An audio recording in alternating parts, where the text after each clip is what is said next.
Hey guys, we have another video today, and we're going to keep on going with the episodes of the 48 Days to Power.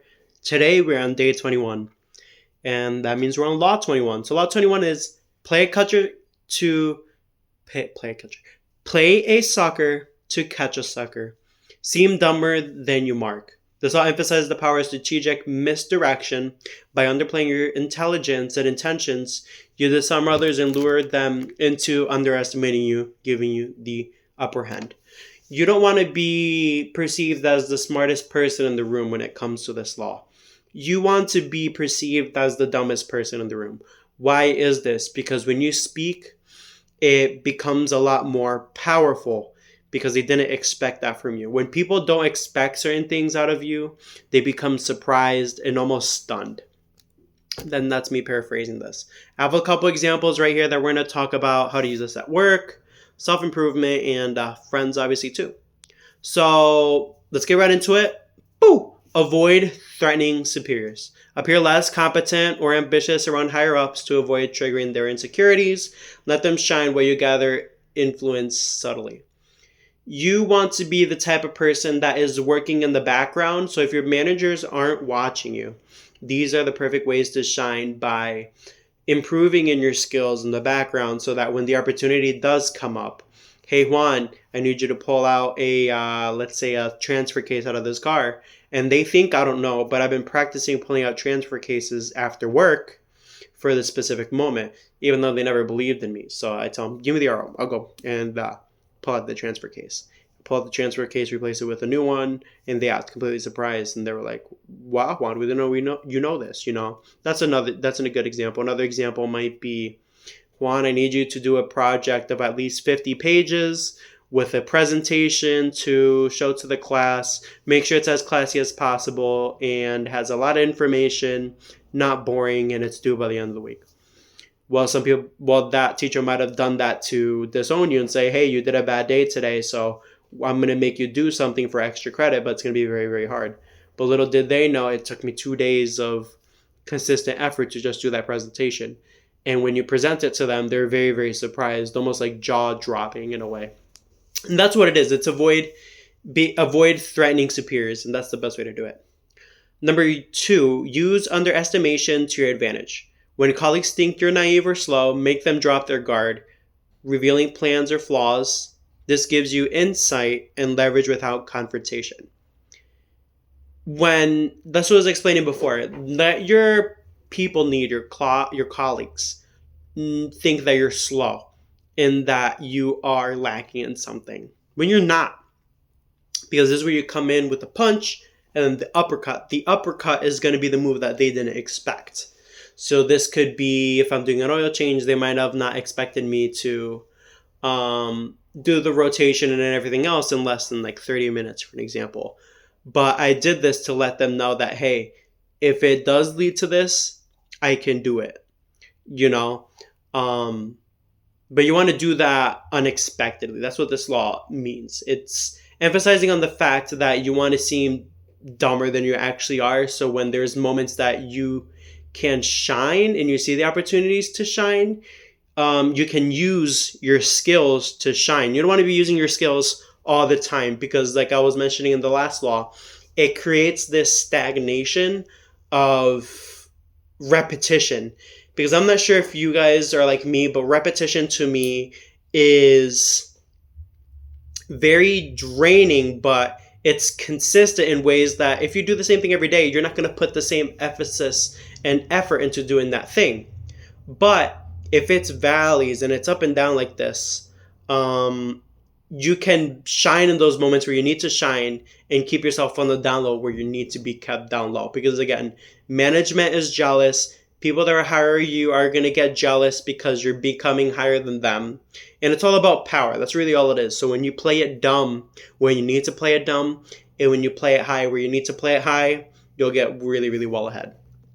Number 3, lead through perceived weakness. In meetings of negotiation, ask dumb questions that expose gaps in other logistics. You control the tempo by appearing unaware while shaping the discussion. So this is talking about asking the dumb questions. And I think there's power to asking the dumb questions. I don't know how you guys are. Give me a quick second, my phone's about to die. I don't know how you guys are when it comes to asking dumb questions, but I ask them all the time.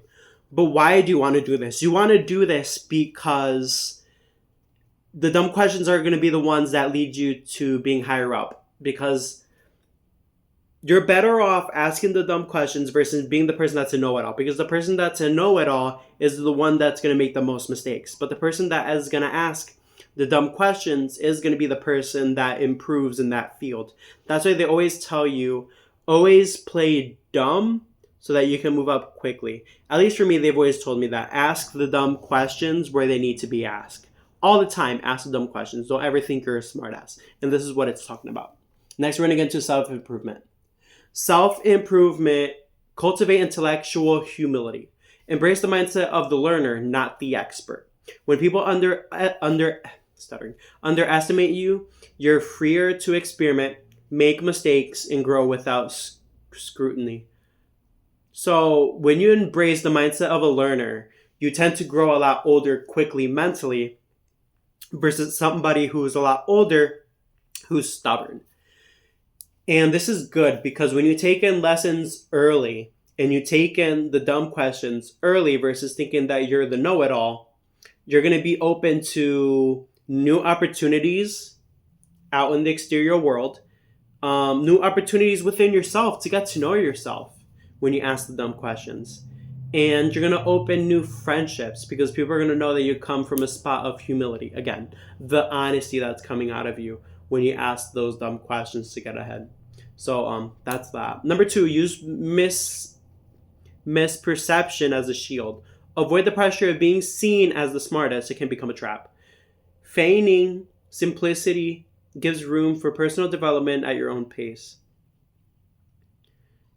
Again, when you're perceived as the smart person in the room, it puts pressure on you to meet a certain expectation from other people. And that's more than true. I've been in situations where I'm like, I know this, I know that, I know this, I know that. And it sets a higher expectation for you. So when those opportunities come up to you, you're going to be held to a standard.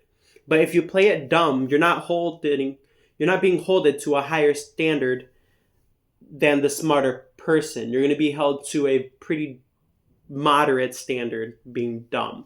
So you always want to play it dumb to be held to a low standard so you have room to fail. Because I don't know if I've seen this personally, is that management sees a scale of expectations from you versus very low or very high. If you go into that job and you brag about everything, you're going to be held to a standard that's up here at the scale, which is like a 7 and a 9 all the time.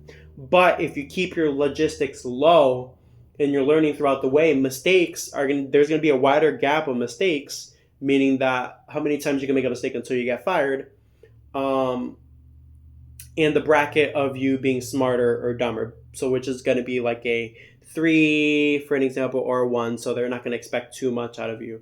Instead of the 7 and the 9, they're going to expect a lot out of you, and there's no room for failure. If that makes any sense, hopefully that does. So you want to use this as a shield to give you room to improve and move up within yourself. Again, this is self-improvement. It's about moving up yourself. Because if you held yourself to a high standard, again, if I wake up every morning, I make my bed, I brush my teeth, I take a shower, I mop the floors, I do the dishes, I smile in the morning, I read my book, I pet my dog, If you do all these, these are obviously norms, but it's just a broad example of having this constant routine every day with a lot on your list.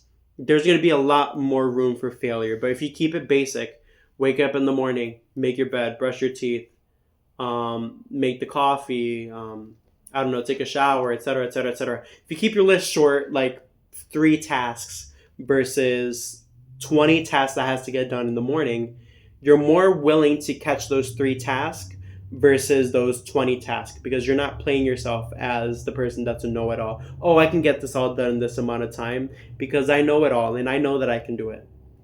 You have to play it low because you're more probably going to actually hit your target when you're playing it low. But if you play it too high, you're probably going to miss a lot of times. So there's that. Number 3, practice emotional intelligence. Control egos, strategic humility, let you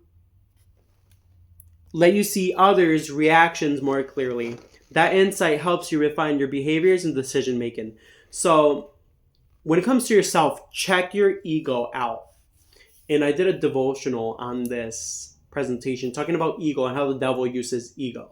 And the difference between ego and pride is that ego is more as expressed, pride is more as an inner thing. Or is it the other way around? No, pride is displayed, ego is more internal. So if you're egotistical, you're probably going to tell yourself, I got this. I can do it. I'm motivated. But if you're prideful, it's more as like you're telling other people, I did this, and you're grabbing your arms like this, and you're like that, you know? That's what pride is. But controlling these things is important, especially wherever you go, friendships, school, work, other Christians. I'm even going to say that too, because you don't want to be egotistical with other Christians, because it makes people look up to you in a really, really bad way that makes them feel like I can never be like him. You know, as friends, when you have an ego, it does the same thing too, no matter if they're a Christian or not. They're going to look up to you and say, well, I want to meet up to his standards. Because obviously in this world, we're held to a comparison, to statistic of who's better than I am. You know what I mean? And especially in school, it's like that. That's why there's like jocks, and there's popular kids in high school, because we're held to a specific standard when they're at school. It just depends if you want to comply to them or not. And I was a kid that just wasn't complying to them. I was setting my own path up growing up. Anyhow, pride is emotional intelligence. Control your ego, control your pride, control when you get sad, and control when you get happy. Don't get too overexcited to brag about it to other people, you know, because people are going to get jealous. They're going to turn their backs on you. So practice emotional intelligence. You can find plenty of books about emotional intelligence. I don't know any, but YouTube, I can tell you this has great, fantastic audiobooks. Let's see what's next on this list down here. I am using, just a heads up, I am using ChatGPT for this, but obviously, as you know, I'm using real life examples too. Avoid this friendships. Avoid dominating social dynamics. Tone down brilliance or success in certain circles to maintain harmony. Let others feel knowledgeable or in the know, they'll trust you more. Don't brag. Self-explanatory. Friend circles, you don't need to brag about your successes. Keep them on the low. And I'll tell you this, when you keep them on the low, more things are going to come your way that are part of that success story. So if you brag about it, you will just, it just feels like you're wasting something when you brag about it. It feels a lot better when you keep it to yourself and you stay humble, because you know that those blessings are going to continue to come. But once you brag about it, it's almost like, well, I already told the world, so God won't come into my life and do that. You know, I think there was a specific Bible verse that was speaking about if you say it out to the world, then God won't obey it or something like that. And then there was another one that says, well, if you tell God, then God can bring more blessings into your life, or whatever that is. I'm paraphrasing it, obviously, but if I find it, I will drop it below in the description or in the comments. 2, disarm with social deprecation. Humor or casual self-mockery can make you more approachable and likable. It puts people at ease and makes them feel less defensive. When it comes to self-deprecation, don't make yourself depressed. Please don't do that. Don't make yourself sad. Self-deprecation means, like, I'll give you a really good example of how to use this. So yesterday I was fixing my car and I put the transmission in for the first time, and I'm very proud of myself, but I just broke a transmission bolt. Or I was drawing something and it came out really, really good, but I put this one stain on the book because I was eating pizza and I just got really, really frustrated, and then you show them the drawing. That's what it means by self-deprecation. It's not a depression or sad state, but it's diminishing the value of your successes to just a step lower, so that people know that you make mistakes too. It's what keeps you human, and people are going to appreciate that a lot more, and they're not going to feel so defensive. Number 3, observe behind the facade. While playing the fool, watch how friends treat you when you think you're not fully aware. This reveals who's genuinely and who may be exploitative. I like this one a lot, because when it comes to friendships, they have to be tested in different ways. Loyalty, character, and reliability. Loyalty is more as of like talking smack, you know, are they going to talk good about you or talk bad about you? What was the other one I mentioned? So I was talking about positive thinking. They're talking good about you. That's a friend that you would want around you. The other one is appreciation. You want them to feel appreciated about you. You want them to um, be loyal to you. You want them to be reliable when you need them. That's really, really important in a friend. And you want to test them with your emotions too. See how they would react when you're sad, when you play it dumb. Are they going to be the person that pushes you down? Or are they going to be the person that motivates you? And I think that was the point I was trying to go to. And you get to know who they are, and it exposes them in a slow manner, but in a pretty decent manner too. This takes time. You don't want to test your friends immediately off the get go, but you want to do this when it is probably 5 months in, 1 year in. You want to test your friends to make sure that they are knowledgeable and are going to motivate you and push you to do better. A couple tips I have here is know your audience. Don't apply this law blindly. Use it only when there's a power dynamic at play or a strategic need to lower defense. Number 2 is control the narrative subtly. Appear naive, but only in selective areas. Never let it compromise your credibility where competence is essential. So control the narrative subtly. So when you're required to be competitive, to be better than somebody, do it. But when you feel like the competitive is needlessly, so this might be you're in a classroom, guy raises his hand and says, this I think is the example for the book of Macbeth, and then you raise your hand and you say a better example of it. You want to prove yourself in that way. That's what subtlety is. If you're not the person that answers class often and you do this for the one time, make sure you say something so impressive that it impresses the room. And we're speaking about this in the last law too. That's what you want to do. Time the reveal. Use others' underestimation as a setup. When the moment is right, review your true skills or knowledge to shift power decisively. So it's about making it a setup, literally straight up, setting it up for what it is. Job interviews, dating, negotiations. You want to reveal who you are when the time is right.